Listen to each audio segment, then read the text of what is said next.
ഞങ്ങളിപ്പോ കഥ പറയാൻ പോവാണ്. ഇഷ്ടപ്പെട്ട ലൈക്ക് ചെയ്യണേ, ഷെയർ ചെയ്യണേ, സബ്സ്ക്രൈബ് ചെയ്യണേ. തൊട്ടടുത്ത് ഒരു തൊപ്പി വിൽക്കാരൻ അപ്പൂപ്പൻ ഉണ്ടായിരുന്നു.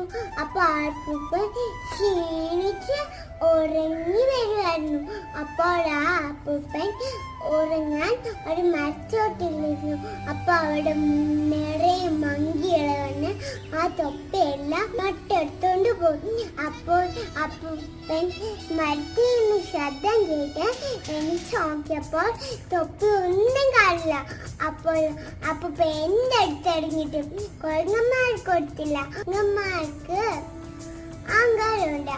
അതുകൊണ്ട് ആ അപ്പൂപ്പന് ഒരു ബുദ്ധി വന്ന് ആ അപ്പൂപ്പൻ തന്റെ കലയിലുള്ള തൊപ്പി എടുത്തിറങ്ങി കുരങ്ങന്മാരുടെ തൊപ്പി